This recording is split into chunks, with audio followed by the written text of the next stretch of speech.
ලබන ආත්මේ ලබන ලෝකෙ උපදින්නේ ඒ ලෙසින්ද? එසේ මහරජතුමනි. දෙපා කපුවා දෙපා නැතුවයි උපදින්නේ. එසේ මහරජතුමනි. දෑත් කපු තැනට දෑත් නැතුවයි. එසේය.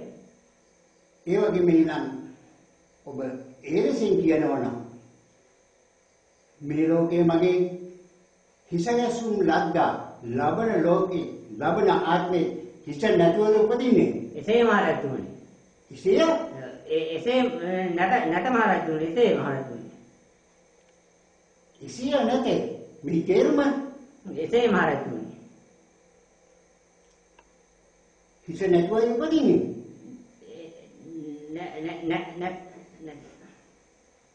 ඔබ වෙනුම්ගෙන් මට ඇති බලක් නැහැ. ඔබ වෙනුම් මේ සමාජයේ දුප්පත් ජනතාවගේ ආහාර ටික කොල්ල කාලා හොඳින් ජීවත් වෙනවා. නමුත් ධර්මයක් නැති බයි මට කියන්නේ. සුච්චා වතබෝ ජම්බු දීපෝ පලාපෝ වතබෝ ජම්බු දීපෝ මේ ලෝකය පරිරුවණන්ගෙන් හිස්වි මේ ජම්බු දීපය පරිරුවණන්ගෙන් ශූන්‍ය වී ගොස් ඇත. අහෝ කාර්මික පින්වතුනි, එදා මිලිඳු මහරජතුමා මූල්‍ය කස්සප ශාස්ත්‍රූවරයා ළඟට මක්කලි ගෝසා ශාස්ත්‍රූවරයා ගොහිල්ල ප්‍රශ්න ඇහුවා. ඒ ප්‍රශ්න අහලා අවසානයේදී ඔවුන් දෙදෙනාම මිලිඳු මහරජතුමාගෙන් අන්ත පරාජයකට පත් වුණා. එදා මිලිඳු මහරජතුමා අර ප්‍රශ්න අවසානයේදී ප්‍රකාශයක් කළා. පිච්ඡා වතවෝ ජම්බු දීපෝ පලාපෝ වතවෝ ජම්බු දීපෝ. අනේ පණිවරුන්ගෙන් ඥානවන්තයන්ගෙන් මේ ජම්බු දීපයම හිස්සලා ගියා. කවුරුවක්වත් නැහැ. මේ කියපු වචනය ආගෙන හිටියා එක්තරා රහතන් වහන්සේ නමක්. එනම් රක්කිතල පර්වතයේ වාසය කරපු අස්සගුත්ත සංඝනායක මහ රහතන් වහන්සේ. මේ ස්වාමීන් වහන්සේ මේ වචනේ අහගෙන හිටියා. මේ වචනේ අහගෙන ඉන්නකොට උන්වහන්සේට කල්පනා වුණා මේ රජතුමාගේ සැක දුරු කරන්න පුළුවන්. කිසිවෙක් මේ දඹදිව තලයේ නැති වගේයි දැන් තේින්නේ යන්නේ. උන්වහන්සේ වහාම සංඝරත්නයේ රහතන් වහන්සේස් කළා. මොකද මේ කාලේ අයිතුමාගෙන් ප්‍රශ්න අහලා පරාජයටපත් වෙලා නින්දා ලබන අකමැති වෙච්ච සියලුම ස්වාමීන් වහන්සේලා වැඩ වාසය කළේ ওই ලක්හිත තල පර්වතයේ. ඒ නිසා සංඝනායක ස්වාමීන් වහන්සේ අනික් ස්වාමීන් වහන්සේලාව රැස් කරන්න කල්පනා කළා. ඒ රැස්වීමට ස්වාමීන් වහන්සේ සම්දිනාම කැදෙව්වා.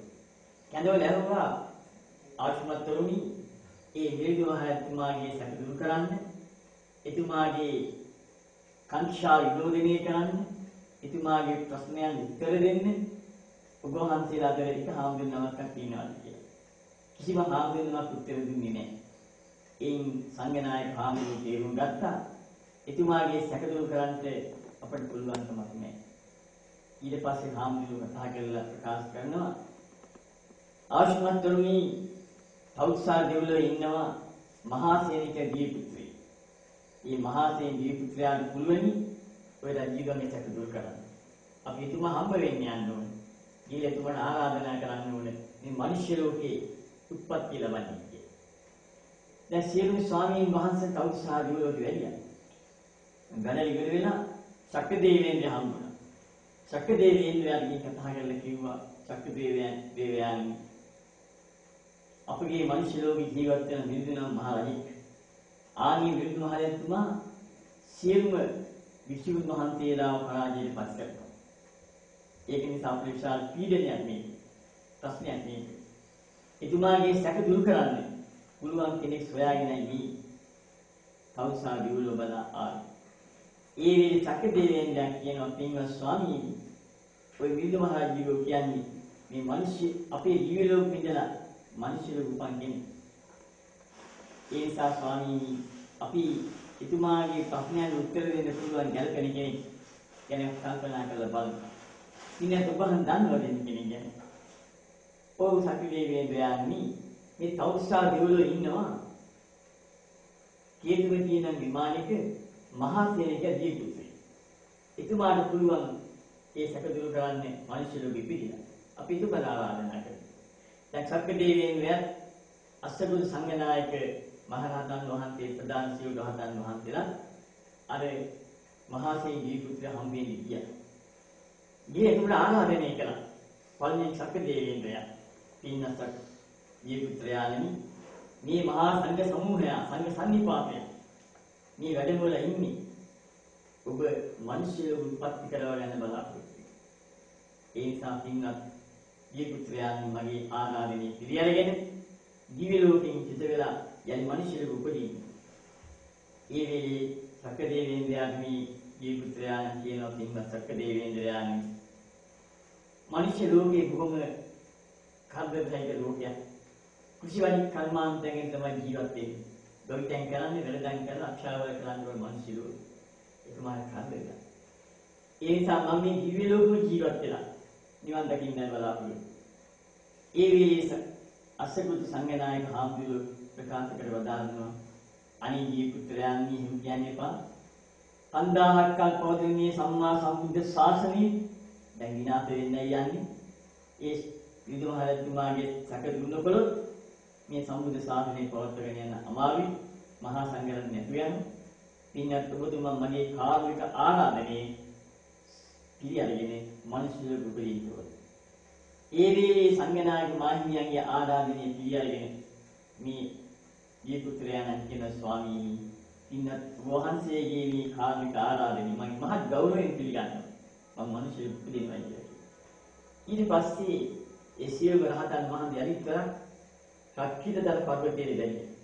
රක්කිතදල පර්වතයේ වැඩලා යුගන්ධර නම් පර්වතයේ ආය රැස්වීමක් තිබ්බා. ඒ රැස්වීම කියලා අර සංඝනායක හාමුදුරුවෝ අපි මේ ලෝක ගමන බැලෑරුම් ගමනක් ගියේ. මේ ගමන යන්නේ මේ රහතන් වහන්සේලා මේ රහතන් වහන්සේලා අතරින් එක නමක්වත් ආවෙන කෙනෙක් ඉන්නවද? එන්නේ බැරි වෙච්ච කෙනෙක් ඉන්නවද? ඒ ගමන යන්නේ. ඒ වේලේ රහතන් වහන්සේලම කරුණාවෙන් කියා සිටිනවා පින්වත් සංඝනායක මාහිමියන් වහන්සේ අපගේ මේ මහරහතන් වහන්සේලාට වැඩ ඉන්න රෝහණ මහරහතන් වහන්සේට මේ දිව්‍ය ලෝකයේ ගමනට සහභාගී වෙන්න බැරි. උන්වහන්සේ සමාප්‍රසුවෙන් පසු වුණා. ඒ නිසා උන්වහන්සේ මේ ගමන ගැන දන්නේ නැහැ. අපි උන්වහන්සේට ආරාධනා කරමු. ඒ වේලේ අසුබුත් හාමුදුරුවෝ කියා හිටිනවා එහෙනම් වහාම රෝහණීයෙන් කඩවන්න.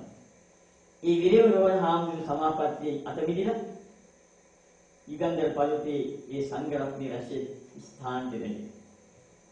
ඒ වේලේ රෝහණ හාමුදුරුවන්ට අසුබුත් හාමුදුරුවෝ මහරහතන් වහන්සේ ප්‍රකාශ කරනවා පින්වත් රෝහණ ඔබ වැරද්දක් කළේ. මේ ශාසනය පිළිහින්නේ විනාශ වෙන්නේ යන්නේ. එසේ බඳු අවස්ථාවක සමාපatti සුවයෙන් පමණක් පසු වෙලා ඉඳලා හරියන්නේ නැහැ. ඊට අවශ්‍ය ක්‍රම සහ විදි යොදලා ශාසනය ආරක්ෂා කරගන්න ඕනේ. ඊට ඔබේ වැරද්දක්. අනේ ස්වාමී මා සිතාමතා කරලා නෙවෙයි ඒ දිව්‍ය ලෝකයේ ගමකට මට එන්න බැරි වුණේ සමාපatti සුවයෙන් පසු වෙච්ච නිසා. හොඳයි කමක් නැහැ. පින්වත් ඔබ වහන්සේ මට මේ වැරද්ද දඬුවම් දෙනවා නම් මම මේ දඬුවම් බාර ගන්න කැමතියි. ඕනෑම දඬුවමක් දෙන්න. ඒ වේලේ සංඝනායක මාහිමියන් වහන්සේ ප්‍රකාශ කර වදාළා පින්වත් රෝහණ ඔබ ගමන සහභාගී වුණේ නැතිනම් කමක් නෑ.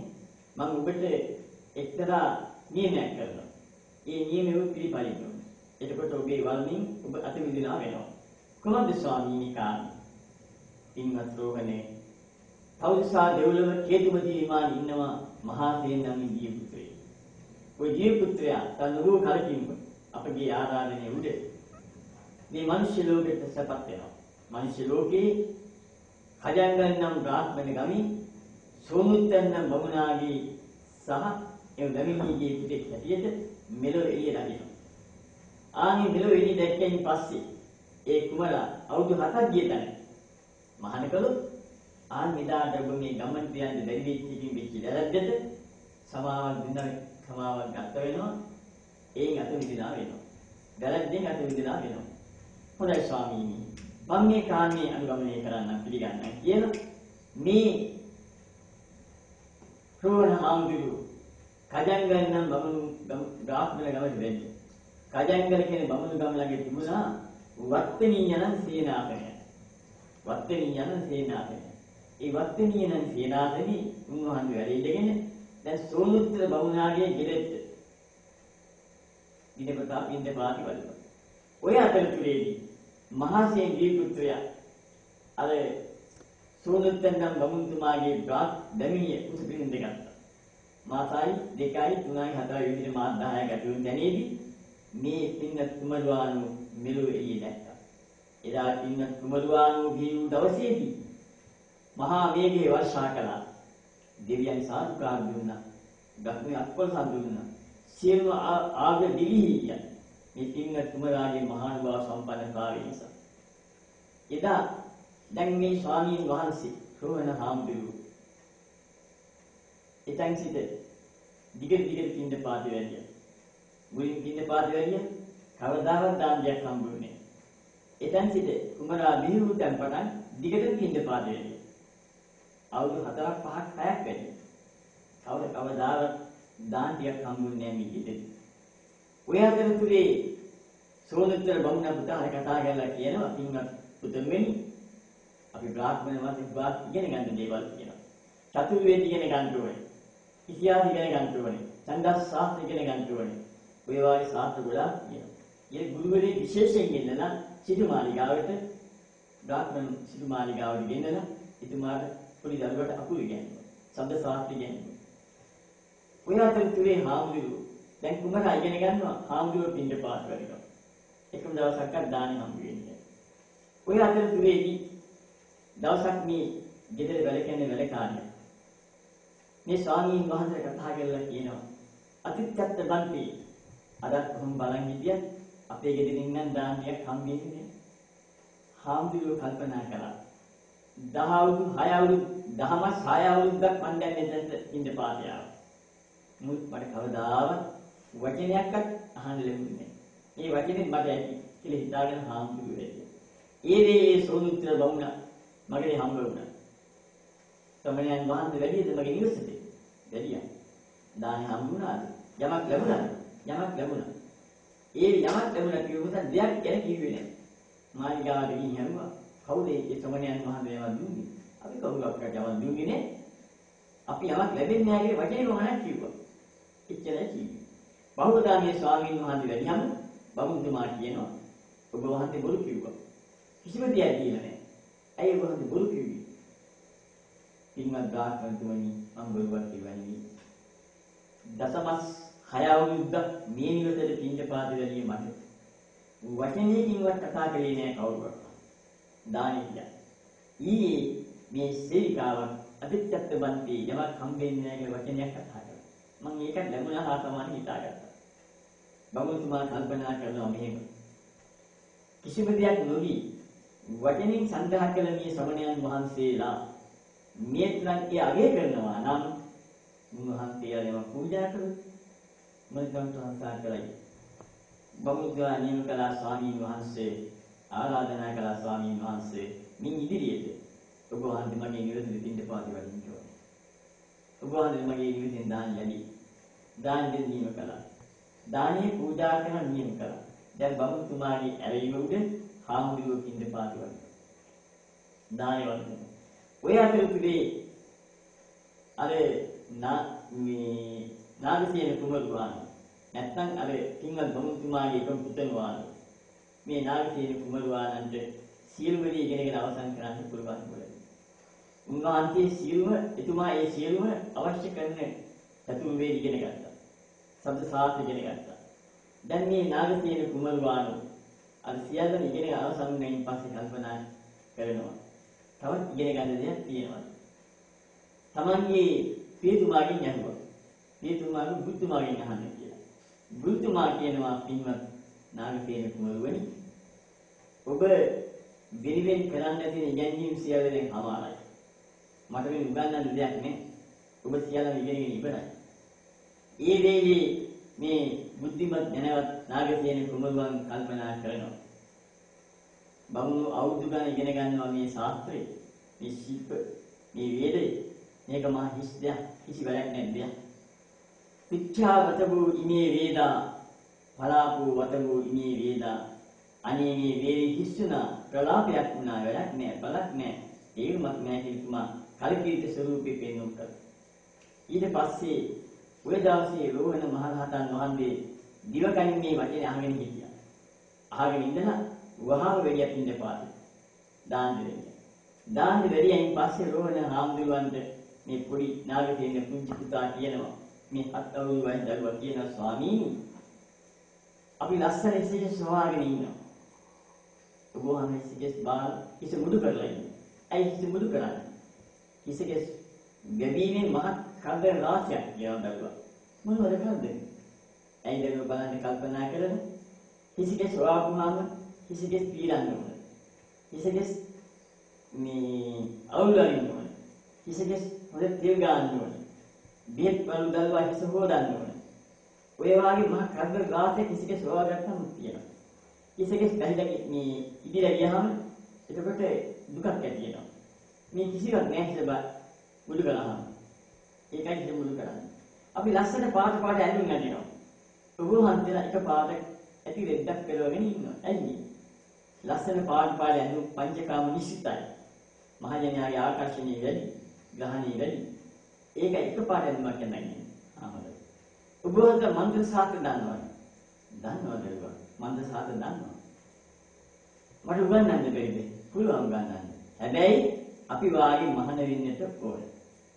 මේ දරුවා ශාස්ත්‍ර ලාභේ ලබන්න බලාපොරොත්තු වෙන්නේ දෙමෝපිය ගාවට ගිහිල්ලා කිව්වා පින්වත් කියන්නේ ඇණියෙනි මේ ස්වාමීන් වහන්සේ වටිනා මන්ත්‍ර දන්න. ශාස්ත්‍ර දන්න. මට ඉගෙන ගන්න ඕනේ. හොඳයි. පැවිදි ඉගෙන ගන්න පුළුවන් කමක් නැහැ. ඉල්ලුව අවසර මහාන වෙන්න. අකමැත්තෙන්වත් අවසර දුන්නා. ඇයි? පැවිදි වෙලා හරි කමක් නැහැ ඉගෙන ගන්න. ඔබ ඉගෙනගෙන ඉවර වෙලා සිව් හැරලා එන්න. ඒකයි පොඩි. මේ තාත්තයි අම්මයි බලාපොරොත්තු වෙන්නේ පුතා උගන්වගෙන එකයි. ඊට පස්සේ අවසාන ප්‍රදුමි කුමාරයා මහාන වෙන්න කැමතියි කිව්වා. ශ්‍රවණ හාමුදුරුවෝ ප්‍රකාශ කරනවා පින්වත් අලු උන් මහාන කරන්නේ මම ඉන්නේ සේනාවේ නෙවෙයි. මම ඉන්නේ සේනාවේ නෙවෙයි. උන් මහාන කරන්නේ ඕන අපේ සංඝ නායක මහරහතන් වහන්සේ ප්‍රදාන 100 කෝටියක් අහතින් වැඩ ඉන්නේ. ශක්තිත්තල පරිවර්තී එක්කන් ගියා එදා මහාන කළා. දැන් මේ පොඩි හාමුදුරුවන් වහන්සේ අවුරුදු 8යි 9යි 10යි 11යි 12යි විදිහට කාර්යය කරනවා. උන්වහන්සේ ඉගෙනුවා අභිධර්ම පිටකේ. නාගසේන හාමුදුරුවෝ දැන් නාගසේන කුමාරයා නෙවෙයි නාගසේන හාමුදුරුවෝ. නාගසේන ස්වාමීන් වහන්සේට අභිධර්ම පිටක ඉගෙනුවා මේ ශ්‍රවණ හාමුදුරුවෝ. ධම්ම සංගණී විභංග ධාතු කතා පුද්ගල පඤ්ඤති කතාවපි යලක ප ဋ ාණ කියන මහා ප්‍රකරණ 7කින් සමන්විත වෙච්ච අභිධර්ම පිටකේ ටික කාලයකින් කටපාඩම් කළා හාමුදුරුවෝ. අවු 20 වෙනකන් කටපාඩම් කළා ඉවරයි. මුළු කටපාඩම් කියන්නේ අභිධර්ම පිටකේ. ඊට පස්සේ ශ්‍රවණ හාමුදුරුවෝ කියන මට අභිධර්ම පිටකේ කටපාඩම් තියෙනවා. මට කටපාඩම් දෙන්න පුළුවන්. එහෙම කරන්න එපා. ඔබ වහන්සේ දැන් ආයිසිරේ යනවා යනවා කිත්තල පරිවර්තී. මොකද මාළු වාසය කරේ වත්තිනී සීනාසනේ. සක්කිත්තල පරිවර්තීට ගිහිල්ලා සංඝනායක මාහිමියන් ඉදිරියේ මහරහතුන් ඉදිරියේ මේ අපංගව කරන්න ඕනේ. එක්කන් ගියා සක්කිත්තල පරිවර්තී. 20 අවුරුද්දක් සම්පූර්ණ උපසම්පදාකාරී හරි. ස්වාමීන් වහන්සේ 7 මාසයක් යනකොට ඒ ප්‍රකරණ 7 කටපාඩමින් කියන්නේ ගියා. කටපාඩම් දුන්නා. කටපාඩම් දුන්නෙන් පස්සේ නාගසේන ස්වාමීන් වහන්සේ තරුණ ස්වාමීන් වහන්සේව ඒ සංඝනායක හාමුදුරුවෝ ප්‍රදාන මහරහතන් වහන්සේලා උපසම්පදා කළා. දැන් උපසම්පදා ලැබූ සංඝනායක උපසම්පදා ලැබූ ආශිර්වාද නාගසේන ස්වාමීන් වහන්සේ සංඝනායක අස්සගුත්ත මහරහතන් වහන්සේ ප්‍රදාන මහරහතුන්ගේ ශිෂ්‍යවරයෙක් වශයෙන් උපසම්පදා ලැබුවා. සෝහනාමුදුරු ප්‍රදාන. දැන් ඊට පස්සේ මොකද වුනේ? මේ කාලේ වස් කාලයක් ආවා. ඒ වස් කාලේ අස්සගුත්ත සංඝනායක හාමුදුරුවෝ එක් වසසන් යවුවමි නාගසේන තන හාමුදුරුවෝ. වස්සසුව වස් කාලේ ගත වුණා. වස් කාලේ ගත වෙලා සිවුරු පූජා කරන දවසේ මේ සංඝනායක හාමුදුරුවන්ට ඉතාම කුරුපග උපස්ථාන කරන උපාසිකාවක් හිටියා. ඒ උපාසිකාවට තමයි උපාසිකාව තමයි දාසිවරු පූජා කළේ. උපාසිකාව ධර්ම දේශනා කරන්නේ කියන අසුරුත් හාමුදුරු මේ නාගතේන හාමුදුරන් ප්‍රකාශ කළා. නාගතේන ස්වාමීන් වහන්සේ ඉතා විචිත්‍ර ආකාරයෙන් ගැඹුරු ආකාරයෙන් ධර්මයේ දේශනා කළා. ඒ ධර්මයේ ශ්‍රවණය කරන් ඉඳ උපාසකම්ම සෝවාන් වුණා. ඒ ධර්මයේම නැවත ප්‍රතිආවර්ජනය කළා. ආශ්‍රමත් නාගසේන ස්වාමීන් වහන්සේ සෝවාන් වුණා. මේ දිනනාම සෝවාන් වුණා. අස්සකුත සංඝනායක හාමුදුරුවෝ ප්‍රශංසා කළා. ඊට පස්සේ ප්‍රකාශ කරනවා පින්වත් නාගසේන ඔබ අභිධර්ම පිටකේ දන්නවා. ඒ ත්‍රිපිටකෙ දන්නේ නැහැ. ත්‍රිපිටකය ඉගෙන ගන්න ඕනේ. මම කියන්නම් සරයි. කලු මුල අශෝකාරාමී කිය පන්සලක්. ඒ පන්සලේ ගිහිල්ලා ඒ ස්ථානයේදී ධම්මරක්කති කියන පඬිතු හාමුදුරුවෝලාගේ ඔබ ත්‍රිපිටකේ හදාගන්න ඕනේ. හොඳයි ස්වාමීනි. ඔබ යන්න. මම යනවා ස්වාමීනි. දැන් මේ ස්වාමීන් වහන්සේ නාගසේන හාමුදුරුවෝ කලු මුල අශෝකාරාමයේ බලන්නේ. අශෝකාරාමයේ උන්වහන්සේ යන අතරතුර පාඨී පුත්තකල මහා සිටුවරේ කම්බුණා. ඒ මහා සිටුවරේ බන්දේශනා කළ ඔහුත් පැහැදිලි. පහදවල් අවසානයේදී උන්වහන්සේ අශෝකාරාමයේ වනාලේ. අශෝකාරාමයේ උන්වහන්සේ ත්‍රිපිටකයම හදාන. ත්‍රිපිටකයම හදාන. ත්‍රිපිටකය දන්නවා, අභිධර්ම පිටකය දන්නවා, විනය පිටකය දන්නවා, ත්‍රිපිටකයම දන්නවා. දැන් ත්‍රිපිටක ධාරී කෙනෙක් වෙනවා. ඒ වේලේ ධම්මරක්කිත පඬිතු හාමුදුරුවෝ මේ ස්වාමීන් වහන්සේට කියනවා තම පින්වත් නාගසේන ඔබ ත්‍රිපිටකය හදාලා වගේ ඇත්තයි. ත්‍රිපිටක ධාරී බවත් ඇත්තයි. ගෝපල්ලේ කොපමණ හරකුන් බැලුවත් පස්පෝර්ත ලැබෙන්නේ අර ගවයනේ කුජලයට. නෑ ඔබ මේ වචනේ තදින් හිතේ දෙන නාගසේන හාමුදුරුවෝ